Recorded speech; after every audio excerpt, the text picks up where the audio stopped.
ఆత్మకు ఆహారం చెవులతో తినాలి, శరీరానికి ఆహారం నోటితో తినాలి, అంతేనా కదా? ఆత్మ కోసం భోజనం ఎక్కడి నుంచి వెళ్ళాలి? చెవి నుంచి వెళ్ళాలి. శరీరానికి భోజనం ఎక్కడి నుంచి వెళ్ళాలి? సో వాళ్ళు సేవిస్తున్నారు, తింటున్నారు. ఏం తింటున్నారు? వాక్యం తింటూ ఏం చేస్తున్నారట? ఉపవాసము చేయుచుండగా. అంటే ఉపవాసం అనే మాటకు అర్థం ఏంటో తెలుసా? ఉపవాసము, ఉప అంటే దూరం పెట్టడం, వాసము అంటే నివసించటం. ఏదో దూరం పెట్టారు వాళ్ళు. ఏం దూరం పెట్టారు? వాక్యం అయితే కాదు, వాక్యం తింటున్నారు, కానీ ఏం దూరం పెట్టారు? భోజనం దూరం పెట్టి వారు దేవునితో వాసం చేస్తున్నారు. అదే ఉపవాసానికి ఉన్నటువంటి మీనింగ్ అది. అలాగే పాపాన్ని కూడా దూరం పెట్టి చేయాలి మనం ఉపవాసం. ఈ శరీరం బలపడితే లోబడటం కష్టం. మరి ఇప్పుడు ఈ శరీరాన్ని నలగొట్టుకోవాలి, ఏం చేయాలి? ఈ శరీరం లోబడాలి, మనల్ని మనం తగ్గించుకోవాలి, దీనులుగా బ్రతకాలి, దీనత్వంతో బ్రతకాలి. దీనత్వంతో బ్రతకటం అంటే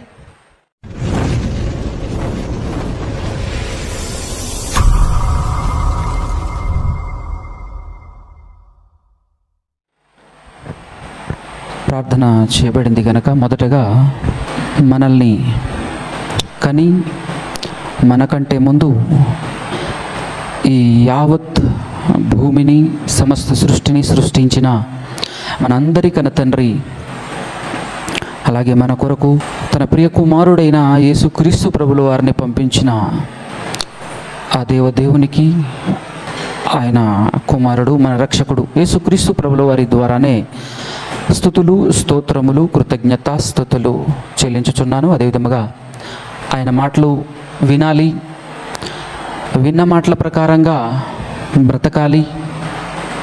మరి ముఖ్యంగా మనల్ని మనం తగ్గించుకొని ఆయన సన్నిధానంలో బలపడాలి అనే ఆలోచన కలిగి వచ్చినటువంటి మీ అందరికీ, అదేవిధముగా మిమ్మల్ని దేవుని మాటల ద్వారా బలపరచాలి అనే ఆలోచన కలిగి వచ్చినటువంటి దైవజనులకును క్రీస్తు పేరటనే నా యొక్క శుభములు, వందనాలు తెలియజేస్తున్నాను. ఈరోజు ఒక ప్రత్యేకమైనటువంటి టైటిల్ పెట్టి ఈ కూడిక అనగా ఉపవాస ప్రార్థన కూడిక.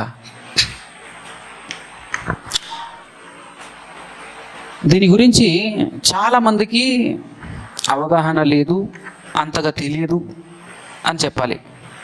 ప్రస్తుత కాలంలో కనబడుతున్నటువంటి క్రైస్తవ్యం సమాజంలో ఏదైతే కనబడుతుందో, ఈ క్రైస్తవ్యానికి చాలా చాలా చాలా అవసరం ఈ ఉపవాసం అనేటటువంటిది.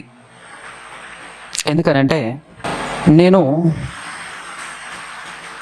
దేవుని నమ్మి ఇప్పటికే 15 సంవత్సరాలు, నేను సేవ ఆరంభించి 10 సంవత్సరాలు, బైబిల్ నేర్చుకున్నాను, బాగా ఎక్కువగా బైబిల్ చదువుతాను. బైబిల్ చదివినప్పుడు అర్థం కాని విషయం ఒకటి, అనుభవం ద్వారా తెలుసుకున్న విషయం ఏమిటంటే, నేను ఉపవాసం గురించి అనుభవంలోనికి వచ్చిన తర్వాతనే, అనుభవం అంటే ఇందాకల సహోదరుడు మాట్లాడుతూ చెప్పినటువంటి మాట ఏంటంటే, దాదాపుగా ఒక 45-50 నిమిషాల వరకు అన్నగారు మాట్లాడినప్పటికీ అందులో ఒక పాయింట్ ఏంటి అని అంటే, ఏమర్థమైంది చెప్పండి? నలగొట్టబడాలి అని అన్నగారు చెప్పడం జరిగింది. ఆయన కంటే ముందు ఈ గ్రంథంలో ఒక మాట అన్నగారు చూపించారు. మొదటి కొరింథీయులకు మొదటి లేఖ రాస్తూ పౌలు గారు చెప్పినటువంటి మాట 9:27లో మరొకసారి చదివి వినిపిస్తారా? గాలిని కొట్టినట్టు నేను పోట్లాడుటలేదు, కానీ ఒకవేళ ఇతరులకు ప్రకటించిన తర్వాత నేనే భ్రష్టుడనైపోదునేమో అని అన్న దగ్గర ఆపండి. ఈ అవకాశం ఉందంటారా? ఈ అవకాశం ఉందా? క్రీస్తులోనికి వచ్చి దేవుని వాక్యాన్ని నేర్చుకొని బలపడి వాక్యం చెప్పే స్థాయి వచ్చేసిన తర్వాత, వాక్యం చెప్పిన తర్వాత, అనేకులను దేవునిలో నడిపించిన తర్వాత, అలా నడిపించినటువంటి వ్యక్తి పడిపోయే అవకాశం లేదంటే భ్రష్టుడైపోయే అవకాశం ఉంటుందా అంటున్నా. వాక్యం అదే కదా చెప్పింది. ఉంటుందండి? ఖచ్చితంగా ఉంటుంది. ఇలాంటి వారికి అవసరం ఈ ఉపవాసం, ఖచ్చితంగా అవసరం అని చెప్పగలుగుతాను. ఎందుకనంటే జనరల్గా మారు మనసు పొందాలి అని అంటే ఏం చేయాలి అని అంటే వాక్యం ఏం సెలవిచ్చింది మనకు? వాక్యంలో ఏముంది? రోమపత్రికలో 10వ అధ్యాయంలో 17వ వచనం అనుకుంటాను, ఒకసారి చూడండి ఏముంది అక్కడ. కాగా వినుట వలన విశ్వాసం కలుగును, వినుట క్రీస్తును గూర్చినటువంటి మాట వలన కలుగును. అంటే ఇప్పటివరకు బయట చాలామంది నేను ఇప్పటివరకు విన్నటువంటి బోధ, లేదంటే స్టార్టింగ్లో నేను విన్నటువంటి బోధ, మారు మనసు పొందాలి అని అంటే ఎవరైనా, క్రీస్తులోనికి రావాలి అని అంటే ఎవరైనా ఏం చేయాలి? ఇంట్లో కూర్చొని ఉపవాస ప్రార్థన చేస్తే మారుతాడా? మారడుగా. కాబట్టి ఏం చేయాలి? సమాజంలోనికి వెళ్ళి ప్రకటించాలి. ప్రకటిస్తే వినుట వలన ఏం జరుగుతుందట? విశ్వాసం కలుగుతుంది. బాగుంది, నిజమే అది. కానీ విని మార్పు పొంది సంఘంలో చేర్చబడ్డ తర్వాత క్రైస్తవుడుగా కొనసాగుతున్నటువంటి కాలంలో కూడా ఖచ్చితంగా పడిపోయే అవకాశం ఉంది అని బైబిల్ చెబుతుంది. మామూలు విశ్వాసి మాత్రమే కాదు, అనేకులను నడిపించిన సేవకుడు సైతం పడిపోయి భ్రష్టుడైపోయే అవకాశం ఉందని చెప్తున్నప్పుడు, ఇప్పుడు ఈతను మారాలంటే ఏం చేయాలి? అతని మనసు మారాలంటే ఏం చేయాలి చెప్పు? ఇలాంటి వ్యక్తుల యొక్క మనసు మారాలంటే ఏం చేయాలి? పౌలు గారు ఏం చేస్తున్నారు ఒక్కసారి చదవండి. కంటిన్యూషన్ ఎక్కడైతే ఆపేశారో అక్కడి నుంచి చదవండి. నేను భ్రష్టుడనైపోతానేమోనని నా శరీరమును నలగగొట్టి ఏం చేస్తున్నాను? దానిని లోపరుచుకొనుచున్నాను అని మాట్లాడుతున్నాడండి. ఇక్కడ నాదో ప్రశ్న. ప్రపంచానికి రేపు దినాన ఇది రికార్డ్ అవుతుంది, ప్రపంచానికి వెళ్తుంది. కాబట్టి మన శరీరాన్ని నలగగొట్టుకొని లోపరుచుకోవటానికి ఉపవాసం తప్ప వేరే మార్గం ఏమైనా ఉందా అంటున్నా. నేను అడుగుతున్న ప్రశ్న, is there any other chances, other option? ఏదైనా ఉందా? వేరే ఆప్షన్ ఏమైనా ఉందా? పౌలు గారు నా శరీరమును నలగగొట్టుచున్నాను అని అన్నాడు. ఏమి చేసి నలగగొట్టుకుని తన శరీరాన్ని లోపరుచుకున్నాలే? ఏమి చేసి ఉంటాడు ఆయన అనేది ఖచ్చితంగా మనం ఆలోచన చేయాలి. ఒక చోట కూర్చొని తన శరీరాన్ని తాను కొట్టుకున్నాలనా? అలా చేస్తే నలగొట్టుకోవటమా? నలగొట్టుకోవటం అంటే ఖచ్చితంగా ఏం చేసి ఉంటాడు? నాకు తెలిసి అయితే ఈ ఉపవాసం తప్ప వేరే ఆప్షన్ నాకైతే కనబడలే. ఎందుకనంటేనండి, బాగా నేను నా జీవితంలో నేను గమనించినటువంటి ఒక అద్భుతమైనటువంటి పాయింట్ ఏంటి అంటే, ప్రతిరోజు 3 పూట్లు తింటూ, మరి ముఖ్యంగా సేవకులుగా ఉన్నటువంటి వారు ఎక్కువగా తిరుగుతూ ఉన్నప్పుడు, వాక్యం చెప్తూ తిరుగుతూ ఉన్నప్పుడు, సేవకులకే ఒక ఆప్షన్ ఉంది. ఎక్కువగా సేవకులే శరీరానుసారులైపోయే అవకాశం సేవకులుగా ఉంటుంది. ఏమైపోయే అవకాశం? శరీరానుసారులుగా మారిపోయే అవకాశం సేవకులకే ఉంటుంది. ఎందుకనంటే సేవకులు చక్కగా వాక్యం నేర్చుకొని అద్భుతముగా వాక్యం చెప్పినప్పుడు ఆ వాక్యం విని ముగ్ధులైనటువంటి వాళ్ళు, సంతోషభరితులైనటువంటి వాళ్ళు చేసేటటువంటి కార్యక్రమం ఏంటో తెలుసా? దండిగా పెడతారు. ఎట్లుంటుందంటే వాళ్ళను వడ్డించేటటువంటి ఆ డిష్ ఎట్లుంటుందనంటే 2-3 రకాలుగా ఉండదు. ఎన్ని వెరైటీస్ ఉంటాయి అన్ని వెరైటీసు ఆయన ముందు పెడతారు. ఆప్షన్స్ ఎక్కువ ఉంటాయి. అవసరం అనుకుంటే కాస్త పొట్ట బయటికి వచ్చినా పర్లేదు, కానీ ఈ టేస్ట్లు అన్నీ రుచి చేయాల్సిందే. వాహ్, ఏమన్నా వండారా, అద్భుతం, అమోఘం, ఏమన్నా చేశారా తల్లి అని చెప్పేసి తిన్న తర్వాత పొగిడినప్పుడు ఆవిడేమవుతుంది? వడ్డించిన ఆవిడ ఇంకాస్త ఆనందపడుతుంది, సంతోషపడుతుంది. అయ్యా ఇంకాస్త వేసుకోండి, అయ్యా ఇంకాస్త వేసుకోండి, ఇదిగో ఇంకొకటి కూడా ఉంది వెరైటీ అని చెప్పేసి ఆవిడ వేయటం. నిజంగా ఎంత ప్రేమరా నేనంటే నీకు అని సేవకుడు చెప్పటం. ఇలాంటి భోజనం ఇంకెక్కడ తినలేదు నేనని చెప్పంగానే రెండోసారి వచ్చినప్పుడు చూడాలి ఇప్పుడు పెరుగుతుందా లేదా. అన్ని చోట్ల ఇలా తిరుగుతూ వాక్యం అయితే బాగా ప్రకటిస్తున్నాడు, కానీ ఫైనల్గా ఏమైపోతుంది తెలుసా? శరీరం బలపడుతుంది, బాగా బలపడుతుంది. తక్కెట మనకు తెలుసు కదా, తక్కెటకు ప్లేట్లు 2 ఉంటాయా 3 ఉంటాయా? ఎన్ని ఉంటాయండి? 2 ఉంటుంది. 3 ఉంటే నడవదు, ఖచ్చితంగా 2 ఉంటుంది. ఒక తక్కెట బలపడితే ఇంకొకటి ఏమవుతుంది? హల్క అయిపోతుంది. ఇది యూనివర్సల్ ఫ్యాక్ట్. ఇదెంత నిజమో, నీ శరీరం బలపడితే ఆత్మ క్షీణించిపోద్ది, ఆత్మ సన్నగిల్లిపోద్ది అనేటటువంటి వాస్తవం మనం గమనించాలి, నేర్చుకోవాలి ఖచ్చితంగా. శరీరం బలపడుతున్న కొద్దీ ఏమవుతుంది? బరువు ఒకవైపు బరువు పెడుతున్న కొద్దీ ఏమవుతుంది? అది డౌన్ అయిపోతుంది. మనం తరాదతో నువ్వేంది ఒకవైపు డౌన్ అయిపోతున్నావు అని చెప్పేసి తరాదతో మాట్లాడితే ఏమైనా ఉంటుందా? ప్రయోజనం ఉంటుందా? ఏం చేయాలి? తీయాలి. తీస్తే కానీ ఈక్వల్గా రాదు. అలాగే ఈ తరాజు లాంటిది మన మనసు.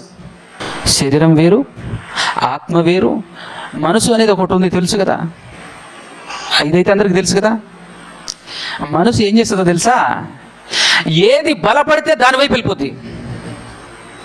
ఏది బలపడితే దాని వైపుకో ఆటోమేటిక్గా వెళ్ళిపోతుంది. అది మనసు గురించి తెలుసా మీకు? హృదయం అంటారు. హృదయం కూడా అన్నతో పర్యాయ పదాల్లో హృదయం తెలుసా? హృదయం గురించి ఎప్పుడైనా మీరు విన్నారా? ఈ ప్రపంచంలోనండి, ఈ ప్రపంచాన్ని నడిపిస్తున్నది ఏంటిది అని అంటే ఖచ్చితంగా ఏం చెప్పాలి? మన సమాధానం మనసే. ప్రపంచాన్ని రూల్ చేస్తుంది, ప్రపంచాన్ని నడిపిస్తుంది ఎవర్రయ్యా అంటే ఖచ్చితంగా చెప్పాలి, మనం నేర్చుకోవాలి మనసు. ఈ మనసు గురించినటువంటి పాఠాలు ఈ ప్రపంచంలో ఎక్కడా చెప్పబడవు. కేవలం ఒక చర్చిలో మాత్రమే చెప్పబడతాయి. దేవుడు మాత్రమే దాని గురించినటువంటి విషయాలు చెప్తాడు. ఎందుకనంటే అది ఎంత భయంకరమైనదో ఈ ప్రపంచానికి తెలియదు. మనసు లేదా హృదయం ఎంత భయంకరమైందో ఈ ప్రపంచానికి అస్సలు బొత్తిగా తెలియదు. సృష్టికర్త అయిన దేవుడు మాత్రమే హృదయం గురించి ఏం చెప్పాడు? ఒకసారి చదువుతారా? హృదయం గురించి ఏం చెప్పాడో ఇర్మియా గ్రంథంలో ఉంటుంది. ఇర్మియా గ్రంథం 17వ అధ్యాయము 9-10 వచనాలు కలిసి ఉంటాయి. హృదయము అన్నింటికంటే అన్నప్పుడు మనకి ఏమర్థం కావాలి? వేటిని చేరుస్తారు మీరు చెప్పండి? అన్నింటికి అంటే జనరల్గా మందిరాలలో లేదంటే మన సంఘాలలో చెప్పబడేటటువంటి మాట ఒకటి ఉంటుంది. ఎప్పుడు మనం టార్గెట్ ఒకరిని చేస్తాం. ఎవరు ఆయన చెప్పండి? మనం ఒకరిని టార్గెట్ పెడుతుంటాం. ఎప్పుడు మన బోధల్లో కానీ మన మాటల్లో కానీ మన జీవితంలో మనం ఏం చేసినా కూడా ఒకరిని మాత్రం టార్గెట్ పెడతాం. చెప్పండి, వాడు ఎవరు? అపవాది కదా. మీకు అర్థం కావాలి. ఈ మధ్యాహ్న కాల సమయంలో ఈ హృదయం వాడిని మించినటువంటి వాడికంటే కూడా మోసకరమైనది నీ దగ్గరున్నా తెలుసా? ఈ విషయం మీకు నమ్ముతారా? ఈ విషయాన్ని మీరు నమ్ముతారండి? సాతానుడు ఏం చేస్తాడు తెలుసా? వాడు గుర్రాన్ని నీటి దాకా మాత్రమే తీసుకెళ్ళగలం అనేటటువంటి సామెత మనకు తెలుసు కదా. తాగాల వద్దా అనేది నిర్ణయం తీసుకునేది ఎవరు? గుర్రం. నీటి దాకా మాత్రమే మనం తీసుకెళ్ళగలం. అలాగే మనల్ని పాపం వైపు చూపించటం మాత్రమే దాని పని, సాతాను పని. పాపాన్ని అందంగా చూపించి ఆ పాపం గురించినటువంటి అద్భుతమైన విశ్లేషణ ఇవ్వటమే దాని పని. చెయ్యాలా వద్దా అని డిసైడ్ చేసేది ఎవరు తెలుసా? మన హృదయం. పండు తీసుకొని నోట్లో పెట్టి తిను అని నూకిందా హవమ్మ దగ్గరికి వచ్చేసి సాతానుడు? జస్ట్ ఎక్స్ప్లెనేషన్ చేసింది. వా ఏమన్నా పండా ఇది అని చెప్పేసి దాని గురించి ఎక్స్ప్లెనేషన్ చేసింది అంతే. కానీ ఈడ్చుకపోయి ఆ పండును తెంపి తినేంత వరకు తాను తిని తనతో పాటు తన భర్తకు ఇచ్చి తనకు కూడా తినిపించేలా చేసింది ఎవరు చెప్పండి? హృదయం. అందుకోసమే యేసుక్రీస్తు ప్రభుల వారు పరలోకం విడిచి భూలోకానికి రావటానికి ఏకైక కారణం పాడైపోయింది మన మనస్సు మాత్రమే. ఆయన వచ్చింది ఓన్లీ మన మనసు గురించి మాత్రమే వచ్చాడు అనేటువంటి విషయం తెలుసా? ఇంట్లో ఉన్నటువంటి వెహికల్ పాడవుతుంది. కారు ఉన్న వాళ్ళు కారు పాడైపోయి ఇంట్లో నుంచి కదలనప్పుడు మెకానిక్ ఇంటికి వస్తాడు ఫోన్ చేస్తే కదా. ఎందుకు వచ్చాడు అని అంటే మనం మాట్లాడేటటువంటి మాట ఏంటంటే ఓవరాల్గా నా కారు పాడైంది కాబట్టి ఆయన వచ్చాడు అని అంటాం. ఇంకాస్త డెప్త్లో మాట్లాడు. ఒరిజినల్గా కారులో ఏం పాడైంది? కారు మొత్తం పాడవలేదుగా. ఏదో చిన్న వస్తువు పాడై ఉంటుంది. దాని కొరకు ఎవరు వచ్చారు? మెకానిక్. ఆయన నుంచి అక్కడి నుంచి ఇక్కడికి రావాల్సిన పరిస్థితి ఏర్పడింది. అలాగే మనం మొత్తం ఏం పాడవలే. పాడైందల్లా ఒకే ఒకటి మన మనస్సు. అందుకోసమే ఆయన రావటంతోనే ఆయన సువార్త ఆరంభించటంతోనే ఏమని మాట్లాడతాడు తెలుసా? అంతా బాగుందయ్యా, మార్చుకోవాల్సింది మీ మనసు మాత్రమే. హృదయం మార్చుకోండి, మనసు మార్చుకోండి. నీ శరీరం బాగుంది, అన్నీ బాగానే ఉన్నాయి, లోకం బాగుంది, అంతా బాగానే ఉంది, పాడైపోయింది నీ హృదయం, నీ మనస్సు, దాన్ని మార్చుకో, అందుకోసమే నేను వచ్చాను, అది మార్చుకోండి అని అంటాడు. అవునా కదా? పాడైపోయినటువంటి హృదయం వాక్యం విని యేసుక్రీస్తు ప్రభుల వారి గురించినటువంటి మాటలు విన్న తర్వాత హృదయం మారుతుంది. మారు మనసు పొంది సత్యాన్ని అంగీకరించి రక్షణలోనికి వచ్చేసిన తర్వాత మరలా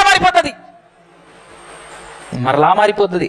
దానికి ఎక్సలెంట్ ఉపమానం, ఎక్సలెంట్ ఎగ్జాంపుల్ ఏంటి అంటే ఎవరు అని అంటే ఇజ్రాయేలీలే. దేవుని దగ్గరకు వచ్చేసిన తర్వాత ఐగుప్తులో నుంచి వాళ్ళని నడిపించిన తర్వాత ఎన్నిసార్లు వాళ్ళు మరలా రిటర్న్ ఐగుప్తుకు వెళ్ళాలని ట్రై చేస్తారు? ఏమండి, చేస్తారా లేదా? ఇప్పుడు మనం ప్రాక్టికల్గా ఆలోచిస్తే దేవుడు నమ్ముకున్న తర్వాత ఎందుకు నమ్ముకున్నా అనవసరంగా, నాతో పాటు ఉన్నటువంటి లోకస్తులే బాగున్నారు, వాళ్ళే చాలా చక్కగా బతుకుతున్నారని మన జీవితంలో అనిపించలే? మనకు ఒక్కసారి కూడా అనిపించలే? ఒక్కసారి ఏం కర్మ, 100 సార్లు అనిపించింది. ఎందుకు అనవసరంగా నమ్ముకున్నాం, ఏంటి కష్టాలు, ఏంటి బాధలు అని చెప్పేసి ఎన్నోసార్లు అనిపించుంటుంది కదా. ఎందుకు అనిపిస్తుంది చెప్పండి? ఇప్పుడు ఎందుకు అనిపిస్తుంది చెప్పండి? నేను ఇంతకుముందు కూడా ఇక్కడికి వచ్చినప్పుడు చెప్పానో లేదో కానీ చెప్పినట్టుగా అనిపిస్తుంది నాకు. ఏంటి అంటే, మనతో మన దేహం మాట్లాడుతుంటుంది, మనతో మన శరీరం మాట్లాడుతుంటుంది, ఎల్లప్పుడూ అది మాట్లాడుతూ టార్చర్ చేస్తుంటుంది. అది ఎప్పుడు మాట్లాడుతుంది అని అంటే దానికి బలం పెరిగినప్పుడు. జనరల్గా మనకు తెలిసినటువంటి విషయం ఏంటంటే మెజారిటీ బై మైనారిటీ. ఎవరి వెనకాల గుంపు ఎక్కువైతే ఉంటుందో వారు ఈ దేశాన్ని, ఈ రాష్ట్రాన్ని రూల్ చేస్తారు. అవునా కదా?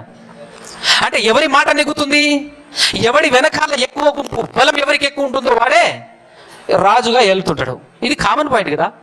అలాగే నీ ఆత్మకు బలం లేదు, నీ శరీరానికి బలం పెరిగింది, ఇప్పుడు ఎవరు రూల్ చేస్తారు? ఇప్పుడు నువ్వు ఎలా నడుస్తావు? నువ్వు మాట్లాడే మాటలు కానివ్వండి, నువ్వు చేసే పనులు కానివ్వండి, ఎవరిని ఎట్లుంటాయి? శరీర సంబంధమైనవిగానే ఉంటాయి. మనం తెలుసుకోవాల్సినటువంటి విషయం ఇది. మన కొత్త నిబంధనలో రోమిలకు రాసినటువంటి పత్రిక ఒక మంచి మాట ఉంటుంది చూడండి. 8వ అధ్యాయము 5వ వచనం నుంచి చూడండి. శరీరానుసారులు శరీర విషయముల మీద అంటే అర్థం ఏంటండి? ఆఖరికి బోధ చేసిన, బైబిల్ చదివిన అతనికి ఎలా అర్థమవుతుంటాయి తెలుసా? శరీర సంబంధమైన విషయాలే అర్థమవుతుంటాయి. ఆత్మ సంబంధమైన విషయాల్ని కూడా శరీర సంబంధమైన విషయాలుగా మార్చుకొని బోధిస్తుంటాడు. అలాగే మాట్లాడుతుంటాడు, బిహేవ్ చేస్తూ ఉంటాడు. లోకంలో ఎక్కువ అదే ఉంటుంది, ఆ బోధే. యేసుక్రీస్తు ప్రభువులారు ఏమంటాడంటే, ఆ మాట చదువుకొని ఇక్కడికి వస్తే ఇది భలే బాగా అర్థమవుతుంది. 6:63 యోహాను సువార్తలో 6:63 ఒక మాట చదవండి. చదివి మళ్ళీ ఇక్కడికి రండి, 6:63 యోహాను సువార్త. ఆత్మయే జీవింపజేయుచున్నది, శరీరము కేవలం నిష్ప్రయోజనము. నేను మీతో చెప్పి ఉన్న మాటలు ఆత్మయు అంటే యేసు ప్రభు మాట్లాడిన మాటలన్నీ దేనికి సంబంధించినవి? ఆత్మ సంబంధమైన మాటలే మాట్లాడాడు. కాకపోతే డైరెక్ట్గా ఆత్మ సంబంధమైనటువంటి మాటలు సూటిగా మాట్లాడితే మనకు ఎక్కదు, ఎందుకంటే మనకు అనుభవం లేదు కాబట్టి. అందుకోసమే ఆయన మాట్లాడే ప్రతి మాటను శరీర సంబంధమైనటువంటి ఎగ్జాంపుల్ తీసుకొని మాట్లాడుతుంటాడు, శరీర సంబంధమైనటువంటి ఉపమానాలు తీసుకొని మాట్లాడుతుంటాడు. అర్థమైందా? ప్రార్థనలు అడిగేటప్పుడు తండ్రి రొట్టెని అడిగితే పామునిచ్చునా, రాతినిచ్చునా, చేపని అడిగితే పామునిచ్చునా అని మాట్లాడుతుంటాడు. అంటే మనం దేవుణ్ణి అడగాలి అని మనకు నేర్పించడం కోసం. అర్థమవుతుందండి? ఏమన్నా అర్థమవుతుందా? అంటే అక్కడ యేసుక్రీస్తు ప్రభులు వారు ఎత్తుకున్న ఉపమానంలో రొట్టె ఉంది కాబట్టి నేను రొట్టెని అడుగుతా, అందులో చేప ఉంది కాబట్టి నేను చేపల్ని అడుగుతా అని చెప్పేసి భౌతికమైన వాటి మీద పడటం కాదు. ఆయన యొక్క ఇంటెన్షన్, ఆయన యొక్క ఉద్దేశాన్ని గ్రహించగలిగేటటువంటి శక్తి మనకు రావాలి. ఆయన మాటలన్నీ కూడా ఆత్మ సంబంధమైనవే.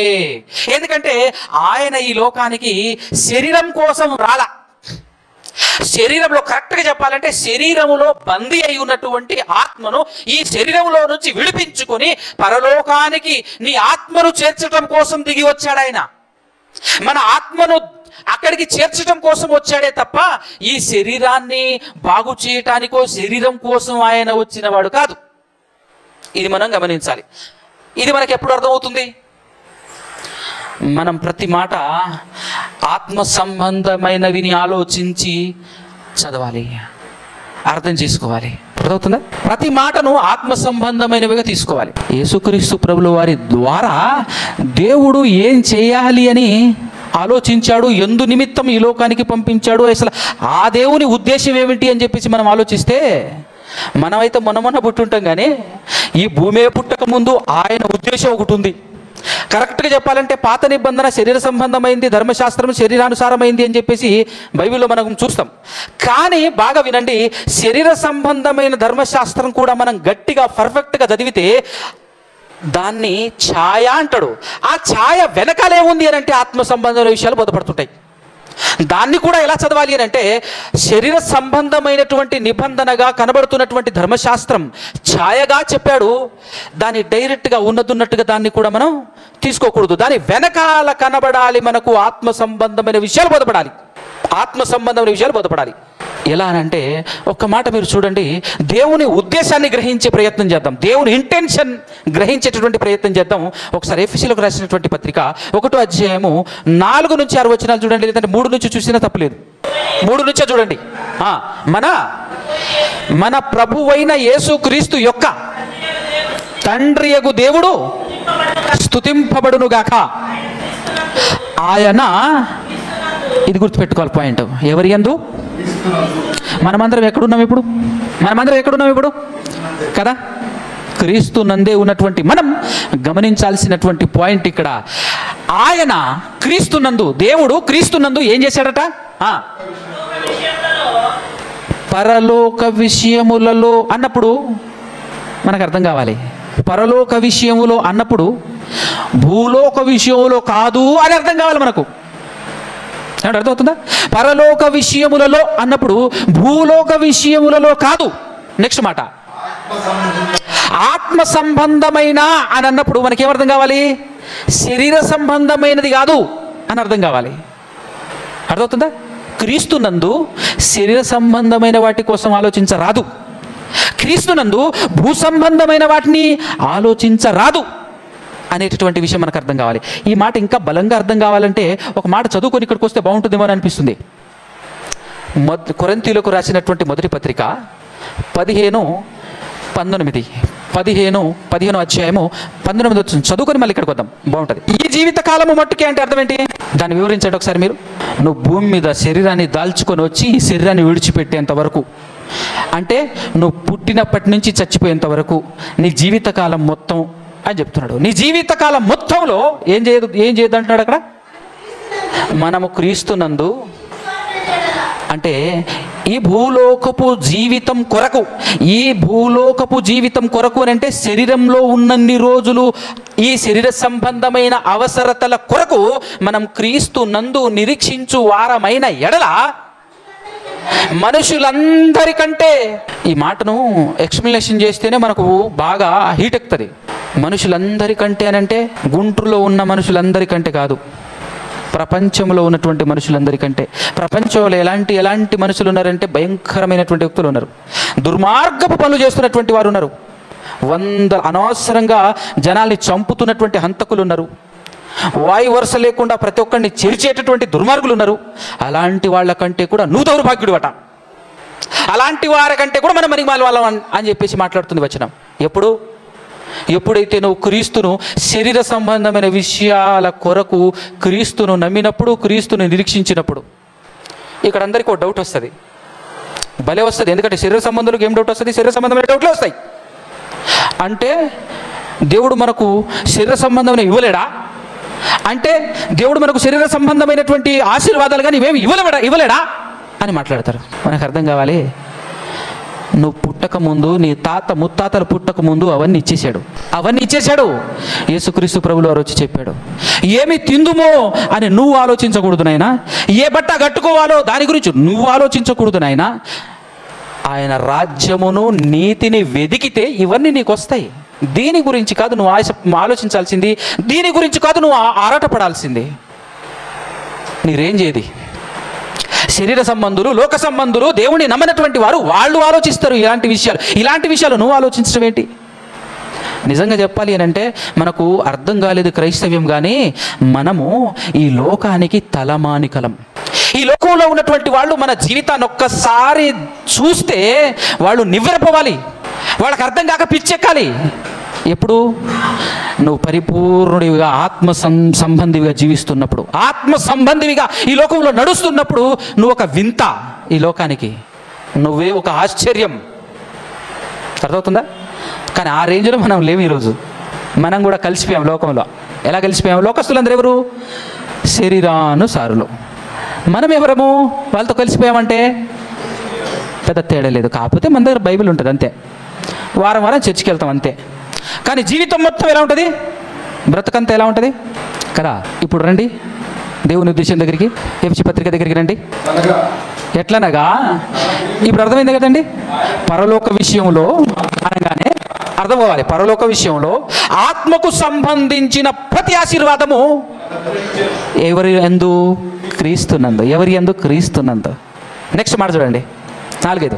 ఎట్లనగా తన ప్రియుని యందు తాను ఉచితముగా మనకు అనుగ్రహించిన తన కృపా మహిమకు కీర్తి కలుగునట్లు తన చిత్త ప్రకారమైన దయా సంకల్పము చొప్పున యేసుక్రీస్తు ద్వారా తనకు కుమారులుగా స్వీకరించుటకై మనలను ముందుగా, అంటే ఎంత ముందుగా? ముందుగా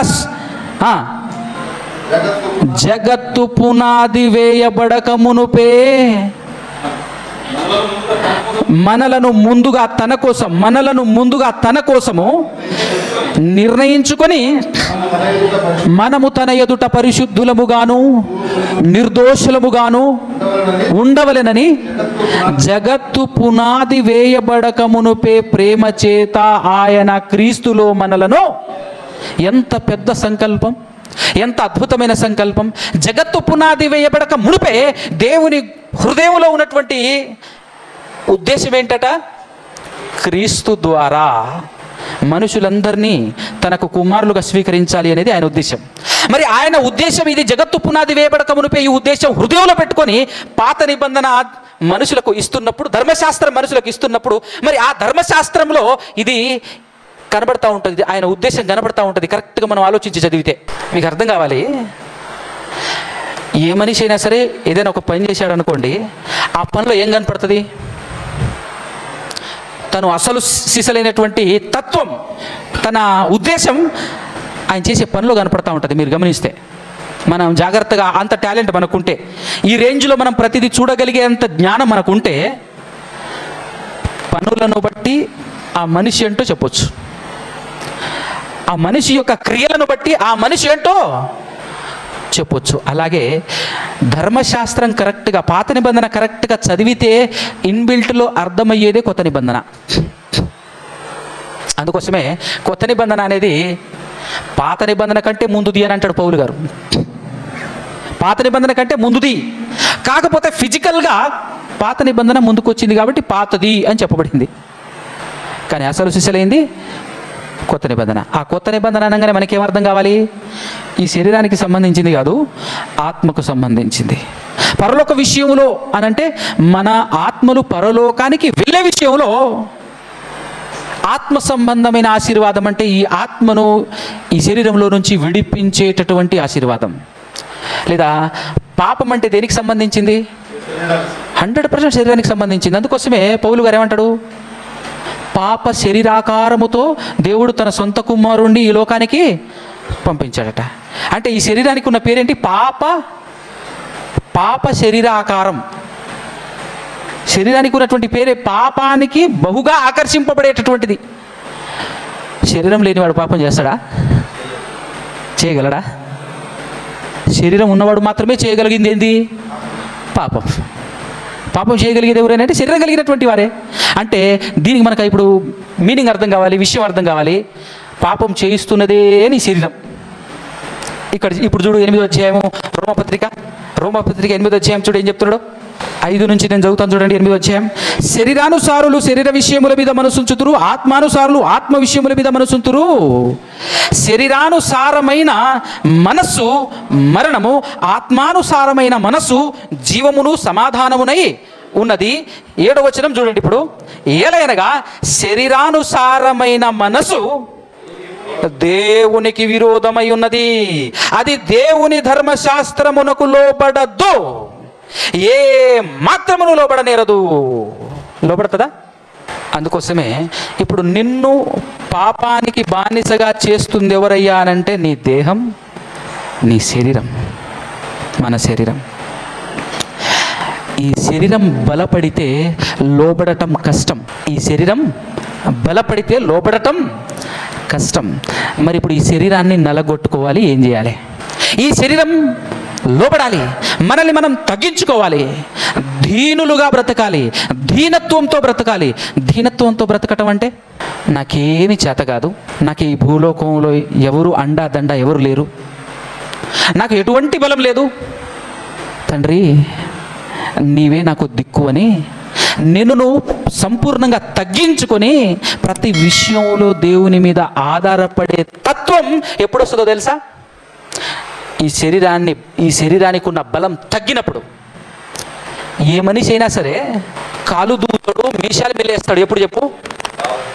ఒకటి, వాడి కండబలమైనా చూసుకొని చేయాలి ఆ పని. 2, జనబలమైనా చూసుకొని చేయాలి ఆ పని. 3, ధనబలమైనా చూసుకొని చేయాలి ఆ పని.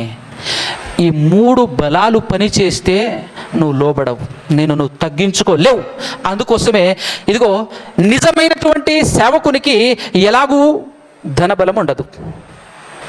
ధనాన్ని నిజమైన సేవకుడు సంపాదించుకోలేడు. ఎందుకు? ఇంకా దాని గురించి ఎత్తుకుంటే చాలా ఉంటుంది, కానీ ఓవరాల్గా చెప్తాను. ఈ లోకానికి ఇద్దరు యజమానులు అని చెప్పేసి యేసుక్రీస్తు ప్రభుల వారు ఇద్దరిని చూపిస్తారు. ఎవరయ్యా అంటే ఒక పక్క ధనం సిరి అంటాడు, ఇంకొక పక్క దేవుడు ఉన్నాడు అని అంటాడు. నీకు ఎవరు కావాలి? 2 కావాలి అనేటటువంటి నక్క తెలివితేటలు వద్దు అంటాడు. ఆయనే చెప్పాడు, రెండిటికి దాసుడుగా ఉండటం నీకు వల్లబడదు అని చెప్పేశాడు. అది మత్తయి 6:24లో చూస్తే మనకు అర్థమవుతుంది. ధనవంతుల గుట్టకు అపేక్షించకూడదు, అది ఉరిలోను శోధనలోను నిన్ను నెట్టివేస్తాయి అని చెప్పేసి ఒక సేవకునికి మరొక సేవకుడు రాసిన లెటర్ అది. తిమోతి గారికి, దైవజనుడా నీవైతే వీటిని విసర్జించు, నీతిని, భక్తిని, విశ్వాసమును, ప్రేమను సంపాదించుకోవటం కోసం ప్రయాసపడు అని అంటాడు. ధనాన్ని కూడబెట్టుకోకంటాడు. అది ఉంటే నువ్వు తల దించలేవు, అది ఉంటే నువ్వు లోబడలేవు. దానికి ఉన్న అహం వేరే. జేబులో డబ్బులు ఉంటే నార్మల్గా మాట్లాడతాడా మనిషి? అసలే క్రైస్తవ్యం ఎలాంటిది తెలుసా? కుడి చెంప మీద లాగిపెట్టి ఒకడు కొడితే ఎడమ చెంప చూపించాల్సిన స్థితి క్రైస్తవ్యం అనేది. డబ్బు ఉంటే చూపిస్తాడా? ఏమనుకుంటున్నారు నువ్వు? అసలు నువ్వు ఎవరి మీద చేసినావు తెలుసా? అసలు నేను ఎవరో తెలుసా నీకు? స్టార్ట్ అవుతుంది వ్యవహారం అంతా. ఎవరో డామినేట్ చేస్తున్నారు, ధనబలం డామినేట్ చేస్తుంది, ధనబలం డామినేట్ చేస్తుంది. అది పోవాలి. కొంతమందికి కండబలం డామినేట్ చేస్తూ ఉంటుంది. కండలు చూసుకొని అసలు ఆగడు. ఎంతరా నువ్వు, ఎత్తేస్తా అంతే, ఇసిరేస్తా అంతే, ఏమనుకుంటున్నావో అని తన కండబలం మీద ఆధారపడి మాట్లాడుతుంటాడు. వీటి మీద ఆధారపడకుండా నాకు ఇక్కడ ఏమీ లేదయ్యా, నీవు తప్ప నాకు మరొకటి లేదయ్యా అని తన శరీరానికి సంబంధించిన బలం కానీ, ధనానికి సంబంధించిన బలం కానీ, జనానికి సంబంధించినటువంటి బలం కానీ, ఈ 3 జీరో అవ్వాలి. అప్పుడే నువ్వు దేవుని ఎదుట మోకరించి గంటల కొద్ది ప్రార్థన చేయగలవు, కన్నీళ్లు పెట్టుకోగలవు. నా అనుభవంలో నేను అనుభవించినటువంటి అనుభవం అండి ఇది. మనం ఎంత మాట్లాడినా, ఎంత నేర్చుకున్నా, నా వాళ్ళు ఉన్నారు, నాకు ధనం ఉంది అనేది విడిచిపెట్టదు, మనకు అర్థం కాదు. కానీ దేవుడు నా జీవితంలోనికి ఆ సిచ్యువేషన్, ఆ పరిస్థితి తెప్పించాడండి. నాన్న వాళ్ళు కూడా తృణీకరించి, ఇది దేవుడు నమ్ముకున్న తర్వాతనే, సేవకుడైన తర్వాతనే, మేము గనుక చేతులు ఎత్తేస్తే నీ పరిస్థితి ఏంది అని సొంత వాళ్ళే మాట్లాడిన రోజున డబ్బు అసలు రూపాయి కూడా లేకపోవటం తర్వాత సంగతి. కానీ మైనస్ బ్యాలెన్స్ అంటారు కదా, మైనస్లోకి, భయంకరమైనటువంటి మైనస్లోనికి వెళ్ళిపోయి ఇక చుట్టూ చూస్తే ఎవరు ఆదుకోలేరు అనే సిచ్యువేషన్కి వెళ్ళిపోయిన రోజు. అప్పటి వరకు నేను చెప్తున్నాను నిజంగా, అంతలా కన్నీళ్లు విడిచి రాత్రంతా కింద అడుగు భాగం తడిసేంత వరకు ప్రార్థన చేసిందే లేదు నా జీవితంలో. ఆ సిచ్యువేషన్ ఎంటర్ అయింది, అన్నపానాలు మానేసి నీవు తప్ప ఇంకా నాకెవరున్నారు దిక్కు ఈ లోకంలో అని చెప్పేసి రాత్రంతా ఏడ్చినటువంటి అనుభవం వచ్చేసిన తర్వాత నన్ను నేను తగ్గించుకొని ఆయన సన్నిధానంలో మోకరించి ఏడుస్తూ ప్రార్థన చేసిన దినం. మరలా నన్ను మొదటి స్థానం, మొదటి స్థితి ఇవ్వగలవా తండ్రి అని అన్నప్పుడు నాతో ఎవరూ మాట్లాడలేదు, కానీ ఆటోమేటిక్గా నాకు వచ్చిన ఒక ధైర్యం ఏంటంటే, ఇంతకు ముందు కంటే బలంగా నేను నిన్ను నిలబెట్టబోతున్నాను అనే ధైర్యం ఎక్కడి నుంచి వచ్చిందో కానీ లోపల జ్వరబడ్డ తర్వాత, ఆ తర్వాత రోజు నుంచి ఉన్నటువంటి విధానం వేరే లెవెల్. అది నేను అనుభవంలో అనుభవించినటువంటి విధానం. ఇక అక్కడి నుంచి నాకు అర్థమైన విషయం ఏంటో తెలుసా, 3 పూట్లు బిర్రుగా తింటూ పోతే ఇది వంగదు, ఇది లొంగదు. గమనించగలగాలే మన శరీరం చేసే చమత్కారం. మనకు తెలియకుండానే శరీరం, మనసు ఈ రెండు ఏకమైపోయిందనుకో, నువ్వు అడిగిపోతావు, నీకు బుర్రకు కూడా ఎక్కదు. నువ్వు ఫైట్ చేస్తూ ఉంటావు, మళ్ళీ ఫైట్ చేస్తుంటాం మనం. దేంతో? దేవునితోనే, దేవుని వాక్యంతోనే. దేవుని వాక్యాన్ని మనకు అనుకూలంగా దాన్ని ఏ విధంగా ఎక్స్ప్లెనేషన్ చేయాలో అలా తిప్పు. మరి అబ్బా, ఇద్దరు ఏకమైతే ఎవరెవరు వాళ్ళు? నీ శరీరము మనసు ఒక్కటైతే ఉంటుంది. అప్పుడు దవాఖానాలో బెడ్ మీద ఉంటుంది నీ ఆత్మ, సత్వం ఉండదు, మాట్లాడడానికి కూడా వీలు ఉండదు. అది బలపడి లేచి నిలబడి నీ శరీరమే నన్ను భక్షించుచున్నది అని ఆత్మ మరలా లేచి నిలబడి మాట్లాడాలని అంటే బలవంతంగా నువ్వు కూర్చోవాలి దేవుని సన్నిధిలో. బలవంతంగా. ఇది కూడా అనుభవించి నేను చాలా బలవంతంగా నేను చదవటం ఇష్టం లేదు, బైబిల్ పట్టడం ఇష్టం లేదు, వాక్యం చదవాలనే మనసు అస్సలు లేదు.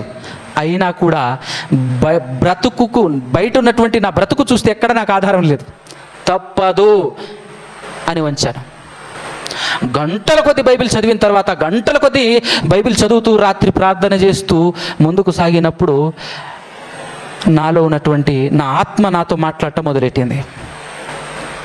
మన ఆత్మ మనతో మాట్లాడే అనుభవం, శరీరం మాట్లాడే అనుభవం రెండు మనకు ఉండాలి. శరీరం ఎట్లా మాట్లాడుతుందో, ఏ విధంగా మాట్లాడుతుందో తెలుసుకోవాలి మనం. మన ఆత్మ మనతో ఎలా మాట్లాడుతుందో తెలుసుకోవాలి మనం.